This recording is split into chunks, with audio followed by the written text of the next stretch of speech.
Welcome to our channel. నా పేరు దుర్గా ప్రసాద్. చాలామంది వీళ్ళు ఈ టీవీలు, సెల్ ఫోన్‌తో మాట్లాడి భోజనానికి మాత్రం సమయం కేటాయించట్లేదండి.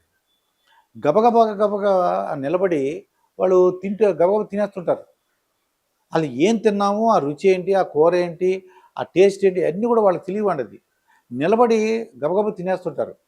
మీరు చాలామంది రెస్టారెంట్‌లో చూసినట్లయితే వాళ్ళు కుర్చీలు తక్కువుంటాయి. 1, 2 కుర్చీలు పెడతారు. కుర్చీలోనే ఆళ్ళు కూర్చుంటారు. మిగతా ఎక్కువ మందికి వాళ్ళకి ఇష్టమేంటంటే వాళ్ళ యొక్క ఐటెమ్స్ అన్నీ కూడా ఎక్కువ సేల్ అవ్వాలంటే ఎంతమంది నిలబడి తింటే అంత ఎక్కువ సేల్ అవుతాయనండి. కారణం ఏంటంటే సైంటిఫిక్‌గా నిలబడి ఉన్నప్పుడు మనం హడావుడిగా తింటాం కాబట్టి ఎక్కువ తింటామటండి అది. మనకి మెదడుకి రీచ్ అవ్వటానికి ఏమని, "నువ్వు కడుపు నిండింది. ఇంక చాలు ఆపేయి" అని చెప్పడానికి మీకు సమయం తక్కువ ఉంటదటండి నిలబడి తింటుంటే. అందుకే ఇంట్లో పెద్దవాళ్ళు ఎప్పుడు కూడా పూర్వకాలంలో కూర్చుని స్థిమితంగా కూర్చోమని, నిలబడి తింటే అసలు ఒప్పుకునేవారు కాదది. అది కొట్టడమో, తిట్టడమో జరిగేది. ఏంటి ఆ కంగారేంటి కూర్చో అని చెప్పేసి చక్కగా స్థిమితంగా కూర్చోబెట్టు నెమ్మదిగా భోంచేయమని చెప్తారండి. అది ఏంటంటే కారణం, ఎప్పుడైతే మీరు నెమ్మదిగా అంటే కూర్చుని నెమ్మదిగా ఏం తింటున్నామో దాని మీద దృష్టి పెడితే నోట్లో చక్కటి మనకి ఈ సెలైవా ప్రొడ్యూస్ అయ్యి బాగా డైజెస్ట్ అవుతుందని చెప్తున్నారు. అంటే వాళ్ళు ఏమన్నారంటే ఒక 50-60% మన నోట్లోనే నములుతున్నప్పుడే మనకి డైజెషన్ అవ్వాలట. ఇంకా 75% బాగా నమిలి నమిలి తింటే 75%, 80% నమిలి తింటే రుచి తెలుస్తుంది మనకి. అలాగే డైజెషన్‌కి చాలా ఈజీగా అవుతుందట అది. దానివల్ల మన జీర్ణాశయం చాలా ఆరోగ్యంగా ఉంటుంది.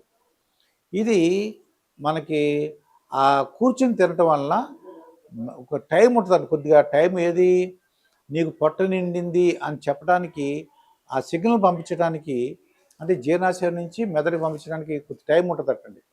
నిలబడి తినటం వలన టైం ఉండదట. అది ఎంతకన్నా అది ఎక్కువ తినేస్తుంటాం మనకు తెలియకుండా. ఎక్కువ తినటం వలన సమస్యలేంటి?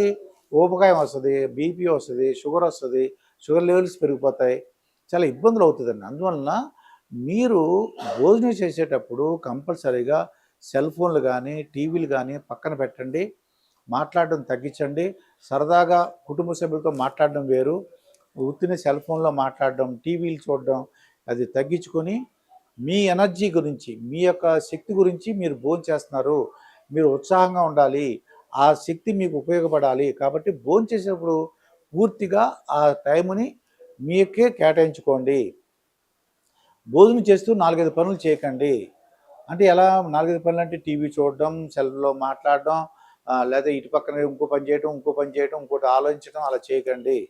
తప్పకుండా భోంచేసేటప్పుడు దాని మీద ధ్యాస పెట్టండి.